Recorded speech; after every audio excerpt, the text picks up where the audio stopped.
Hello प्यारे बच्चों, आज के लेक्चर में हम पढ़ेंगे free radical addition. Reaction making की सीरीज में हमने इससे पहले पढ़ लिया एडिशन रिएक्शंस में इलेक्ट्रोफिलिक एडिशन। इलेक्ट्रोफिलिक एडिशन से ये फ्री रेडिकल एडिशन थोड़ा डिफरेंट है। इलेक्ट्रोफिलिक एडिशन में हमने पढ़ा था मार्कोनी-कॉफ रूल्स।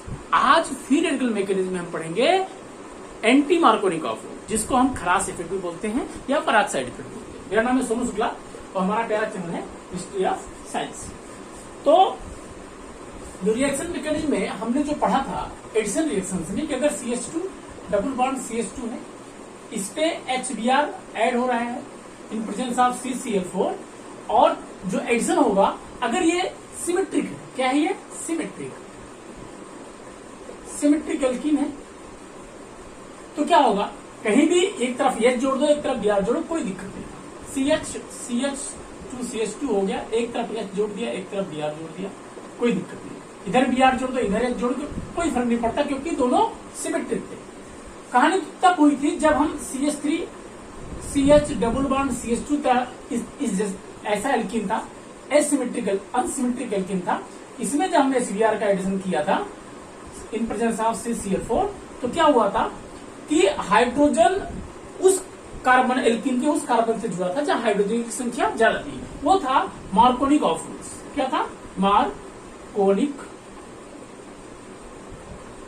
ऑफ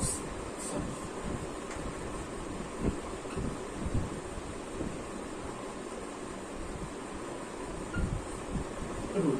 ठीक है, इसको जो ये एक्सप्लेन करता था कि hydrogen part of the reagents alkene के उस कार्बन से जुड़ेगा जहां हाइड्रोजन की संख्या ज्यादा, means CH3 single bond CH, ये CH था, ठीक है, ये CH2 था, तो हाइड्रोजन वहां जुड़ेगा जहां हाइड्रोजन की संख्या ज्यादा। यहाँ पे हाइड्रोजन जोड़ दिया और यहाँ पे ये था मार्कोनी-कॉफ रूल्स। क्या था? Markovnikov rules. उसके हिसाब से ये प्रोडक्ट बनना था। ये भी हमने पिछले लेक्चर में एक्सप्लेन किया था कि मार्कोनी-कॉफ रूल क्या है, एक्चुअली रिएक्शन मैकेनिज्म का शॉर्ट फॉर्म है। मीन्स हमें हमेशा रिएक्शन मैकेनिज्म के थ्रू जाना है, ना कि मार्कोनी-कॉफ रूल। क्यों? ये फेल हो गया था किन्हीं केसेस में जब कुछ अलग सा इस तरह के अनसिमेट्रिक एल्कीन में थोड़ा डिफरेंट टाइप के एल्कीन थे। ठीक है, अगर इसी में अगर ऐसा हो जाता है कि CH3 CH double bond CH2 में ऐसा लिखा हुआ है HBr ही है, यहां लिखा हुआ है ROOR, ऐसे को बोलते हैं परऑक्साइड। क्या बोलते हैं? परऑक्साइड। क्यों? क्योंकि जो ऑक्सीजन और ऑक्सीजन का सिंगल बॉन्ड होता है इसको बोलते हैं परऑक्साइड बॉन्ड। क्या बोलते हैं? Peroxide bond. ठीक है, इसी परऑक्साइड बॉन्ड के कार्ड से अब जो मैकेनिज्म होगा वो उल्टा होगा।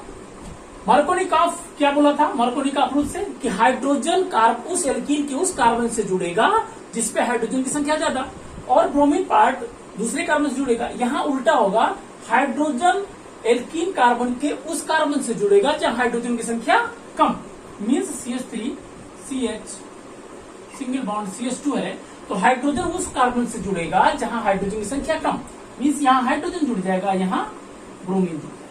मीन्स इससे ये प्रोडक्ट डिफरेंट है, इससे प्रोडक्ट डिफरेंट है, एकदम उल्टा है। इसीलिए इसको बोला गया एंटी मार्कोनी-कॉफ रूल। ये मार्कोनी-कॉफ के रूल के हिसाब से नहीं हुआ, ये एंटी मार्कोनी-कॉफ रूल के हिसाब से हुआ। ये एक्चुअली एंटी मार्कोनी-कॉफ रूल क्या है? मार्कोनी-कॉफ रूल क्या था? मैकेनिज्म को सॉर्ट करने का एक तरीका था। एंटी मार्कोनी-कॉफ रूल भी एक मैकेनिज्म, जो रिएक्शन मैकेनिज्म होगा उसको सॉर्ट करने का एक तरीका है। ठीक है, अब हम आज का जो पूरा लेक्चर है वो लेक्चर है फ्री रेडिकल एडिशन। तो जो इस तरह में जहां परऑक्साइड होगा वहां परऑक्साइड क्या करता है? परऑक्साइड बॉन्ड जो होता है वो होमोलिटिक फिशन करता है और परऑक्साइड फ्री रेडिकल बनाता है। तो फ्री रेडिकल बनाने वाले रिएक्शंस में जो एडिशन होगा वो फ्री रेडिकल एडिशन होगा। यहाँ पे जो हम पहले लेक्चर में पढ़े थे इलेक्ट्रोफिलिक एडिशन में, इलेक्ट्रोफिलिक में क्या हो रहा था? हाइड्रोजन प्लस चार्ज के रूप में निकलता था, मीन्स इलेक्ट्रोफाइल के रूप में एडिशन शुरू करता था। मीन्स रिएक्शन का जो पहला स्टेप होता था वो इलेक्ट्रोफाइल से होता था, इसलिए इसको बोला गया था इलेक्ट्रोफिलिक एडिशन रिएक्शन। आज के रिएक्शन में जो पहला एडिशन रिएक्शन होगा, पहला एडिशन मोइटी स्टार्ट होगी रिएक्शन की, वो होगा फ्री रेडिकल। अब हम इसके मैकेनिज्म पे आए, या अगर हम देखें मैकेनिज्म इसकी तो क्या होगा? अगर मैं इस तरह का मॉलिक्यूल है CH डबल बॉन्ड CH2, यहां लिखा है HBr और यहां लिखा है ROOR, ठीक है। ये ROR H bond O bond H भी हो सकता है। ये benzoyl peroxide, actually generally reaction में बेंजोइल पेरोक्साइड लेते हैं, H2O2 नहीं लेते। क्यों नहीं लेते? कि इस तरह के एडिशन रिएक्शंस में सॉल्वेंट का बहुत इंपॉर्टेंट रोल होता है। H2O2 में ये पानी मिक्स होता है, या 30% या 50% पानी होता ही होता है, 30%, 50% या 70% तक। तो इसलिए पानी की इसकी जगह पे हम बेंजोइल पेरोक्साइड लेते हैं, C6H5 COOO C double bond O C6H5, इसको बोलते हैं बेंजोइल पेरोक्साइड।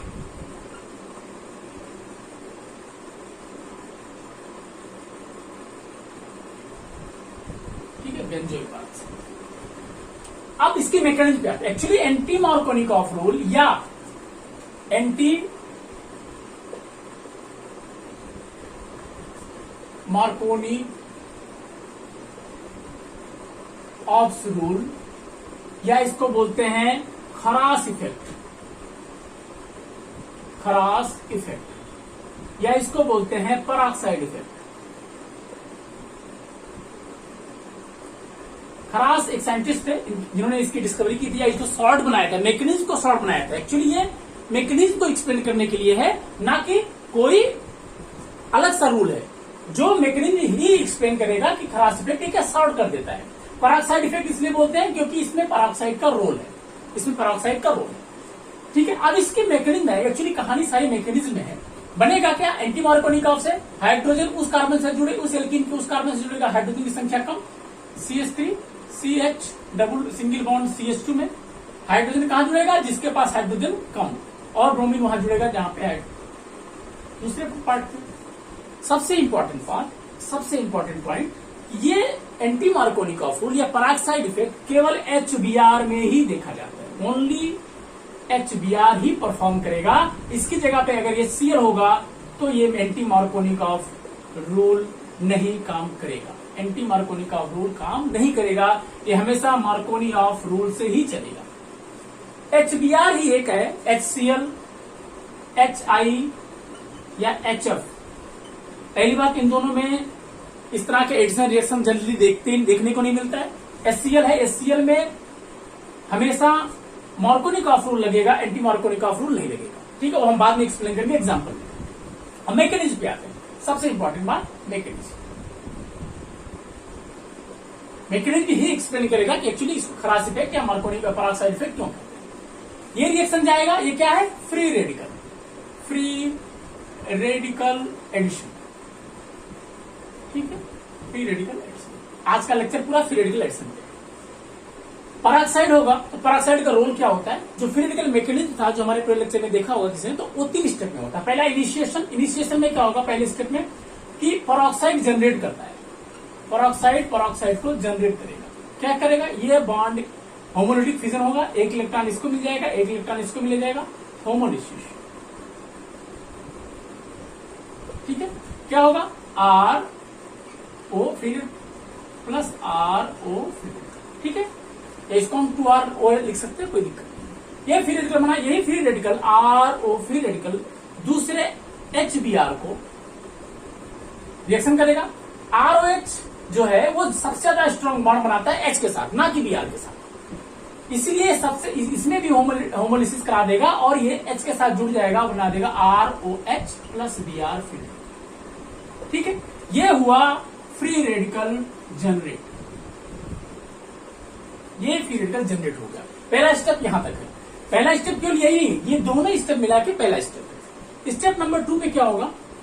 स्टेप नंबर 2 में जो एल्कीन है CH3 CH double bond CH2, इस पे क्या करेगा? ये फ्री रेडिकल चूंकि बहुत ही रिएक्टिव होता है, वो क्या करेगा? जहां उसको लूज बॉन्ड मिलेगा उसको क्या कर देगा? उसका भी होमोलिसिस करा देगा।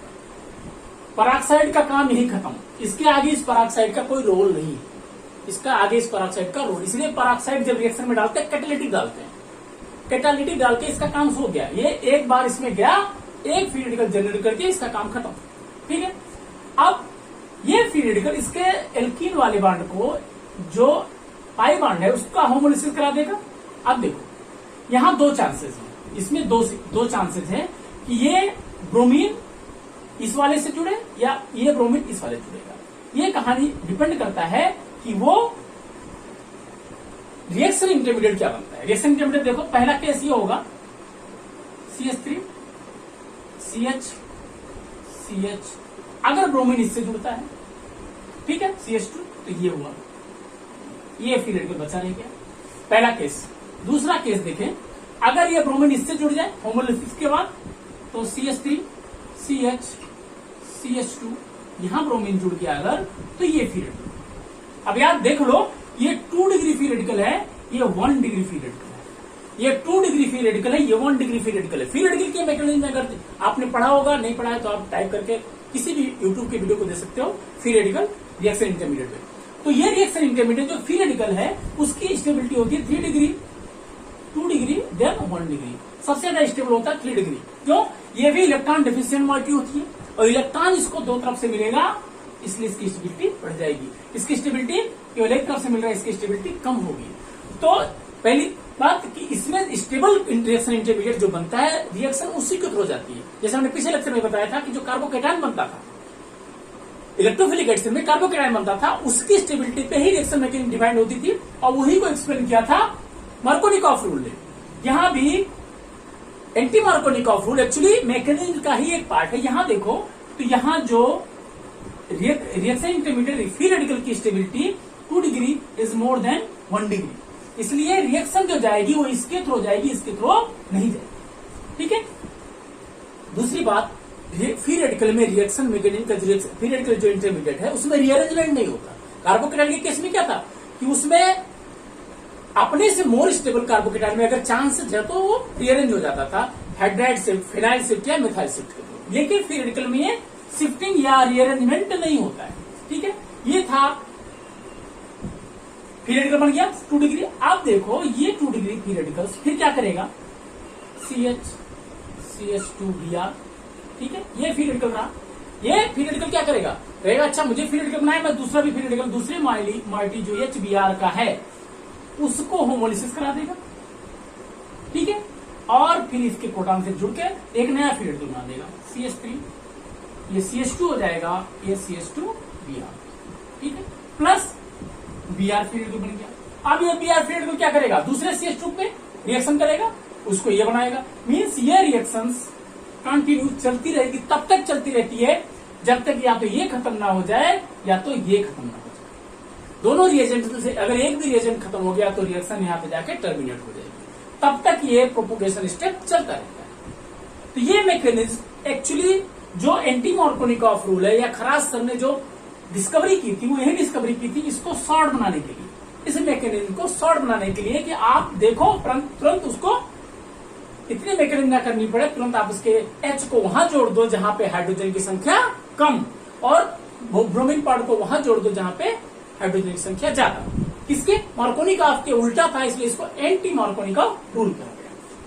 ठीक है, अच्छा हमने ये भी बताया कि एंटी मार्कोनिकॉफ रूल या पेरोक्साइड इफेक्ट केवल HBr में ही देखा जाता है, HBr में ही देखा जाएगा। मीन्स अगर आपको इस तरह का रिएक्शन मिलता है, सपोज करो CH3 CH double bond CH2 है, सेम एग्जांपल ले रहा हूं, और आपको चांसेस इस तरह से दिया गया, सपोज करो HCl दे दिया गया और सॉल्वेंट दे दिया गया CCl4, ठीक है, फिर HCl दे दिया गया और सॉल्वेंट दे दिया गया C6 या ऐसे लिखते पेरोक्साइड ROO, और एग्जांपल दे दिया गया HBr लिख दिया गया और दे दिया गया CCl4 और दे दिया गया HBr लिख दिया गया और दे दिया गया ROOR, ठीक है।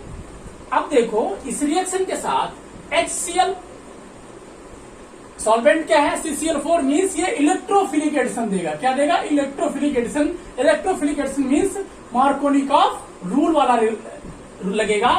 तो मार्कोनिकॉफ रूल क्या बोलता है, हाइड्रोजन उस कार्बन एल्कीन के उस कार्बन से लगेगा जहां हाइड्रोजन की संख्या ज्यादा, मीन्स यहां लगेगा। मीन्स प्रोडक्ट बन गया CH3 CH और CH3 लग गया और यहां लग गया Cl, या इसको हम अच्छे समझने के लिए CH2 करके यहां ऐसे लगा देंगे। ठीक है, ये क्या है, मार्कोनिकॉफ रूल का प्रोडक्ट है। अब HCl के साथ अगर पेरोक्साइड है, तो मैंने बताया कि HCl के साथ पेरोक्साइड अपना रोल इफेक्टिवली नहीं कर पाता, वो इलेक्ट्रोफिलिक एडिशन के ही जाएगा। ये क्या जाएगा? इलेक्ट्रोफिलिक एडिशन में ही जाएगा और प्रोडक्ट बनेगा सेम, CH3 CH CH2 यहां लग गया H, यहां लग गया Cl। मीन्स यहां एंटी मार्कोनिकॉफ रूल नहीं लगेगा, यहां एंटी मार्कोनिकॉफ रूल नहीं लगेगा। एंटी मार्कोनिकॉफ रूल केवल HBr के केस में ही लग सकता है। अब यहां देखो, HBr में अगर CCl4 है, पेरोक्साइड नहीं है, तो क्या होगा? मार्कोनिकॉफ रूल लगेगा, CH CH CH2 यहाँ H यहाँ Br, ठीक है। लेकिन अगर पेरोक्साइड है तो प्रोडक्ट बन जाएगा एंटी मार्कोनिकॉफ रूल और बन जाएगा CH CH2, यहां लग गया Br और यहां लग गया H। ये क्या है? एंटी मार्कोनिकॉफ रूल का प्रोडक्ट। तो एंटी मार्कोनिकॉफ रूल कहां लगता है? केवल एंड केवल HBr के केस में। Cl HCl हो उसके केस में नहीं लगेगा, ठीक है। अच्छा, HCl के अलावा HF और HI इस तरह के एडिशन रिएक्शन देते ही नहीं है। क्यों नहीं देते? क्योंकि एडिशन रिएक्शन का जो दूसरा स्टेप है, पहला स्टेप क्या है? पहला स्टेप पे इलेक्ट्रो ब्रेकडाउन होता है, HBr का ब्रेकडाउन होता है। HBr का ब्रेकडाउन क्या है? एक्सोथर्मिक रिएक्शन से, ठीक है। और जो दूसरा स्टेप है, जहां बांड एक यहां बांड केवल टूटा है और दूसरी जगह क्या? बांड टूटना है और बनना है। तो जो दूसरा स्टेप है, उस दूसरे स्टेप में HI और HF उस तरह की रिएक्शन नहीं देते, एडिशन रिएक्शन। इसलिए जो इलेक्ट्रोफिलिक या फ्री रेडिकल एडिशन है वो केवल HBr और HCl में देखा जाता है और एंटी मार्कोनिकॉफ रूल केवल एंड केवल HBr में ही देखा जाता है। तो आज के लेक्चर में इतना ही था कि peroxide effect, actually peroxide effect क्या है? पेरोक्साइड इफेक्ट रिएक्शन मैकेनिज्म को शॉर्ट बनाने का है, ठीक है। और जो मार्कोनिकॉफ रूल है वो भी रिएक्शन मैकेनिज्म को शॉर्ट बनाने का है। पिछले लेक्चर में हमने डिस्कस किया था कि Markovnikov rule reaction mechanism short बनाया, लेकिन हमेशा मार्कोनिकॉफ रूल सही नहीं होगा। हमेशा जो प्रोडक्ट बनेंगे वो मार्कोनिकॉफ रूल से नहीं बनेंगे।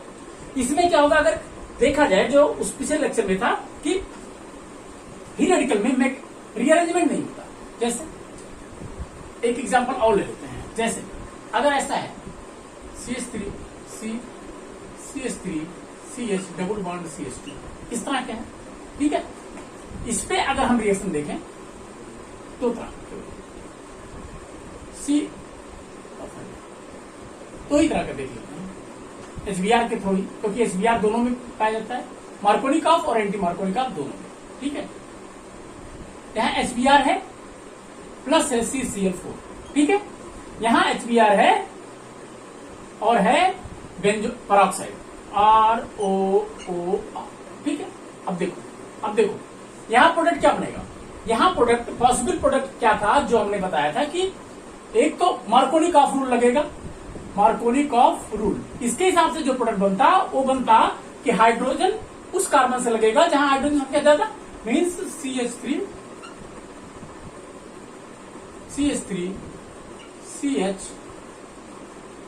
CH3 और Br यहां लग गया, ठीक है। ये था मार्कोनिकॉफ रूल।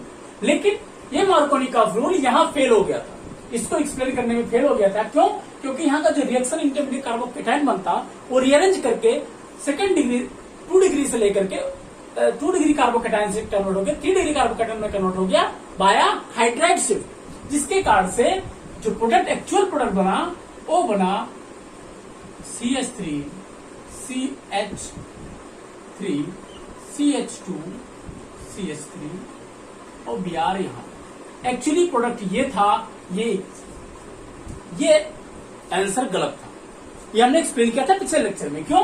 क्योंकि जब यहां पहले स्टेप में कार्बोकेटायन बनेगा, यहां सपोज करो CH3 हो गया, यहां कार्बोकेटायन बना, वो कार्बोकेटायन हाइड्राइड शिफ्ट होकर के 3 डिग्री कार्बोकेटायन में कन्वर्ट हो गया, जिसके कारण से एक्चुअल प्रोडक्ट ये बना था।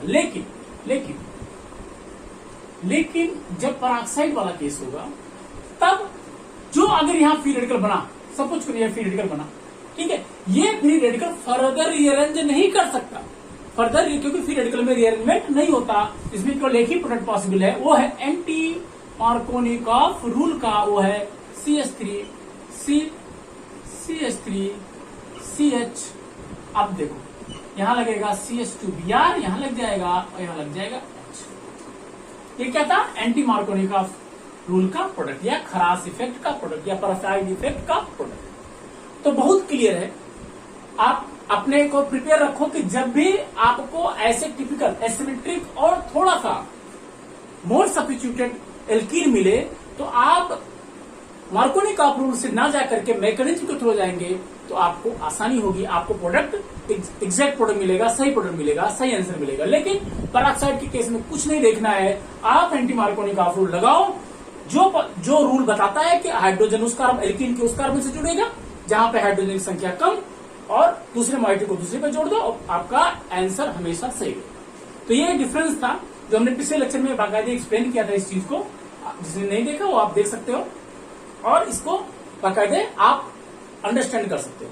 लेकिन एंटी मार्कोनिकॉफ रूल एकदम ब्लाइंडली आप फॉलो कर सकते हो, इसमें कोई दिक्कत नहीं है। तो आज के लेक्चर में इतना ही था। अगला हम इसमें जो एल्कीन एडिशन, जो इलेक्ट्रोफिलिक एडिशन है, इसमें एक और कहानी होगी, वो है कि ब्रोमीन का या क्लोरीन का जो एडिशन होता है या हेलोजन्स का जो एडिशन होता है एल्कीन पे, तो वो किस तरह से सिन होता है, एंटी होता है या क्या होता है, वो हम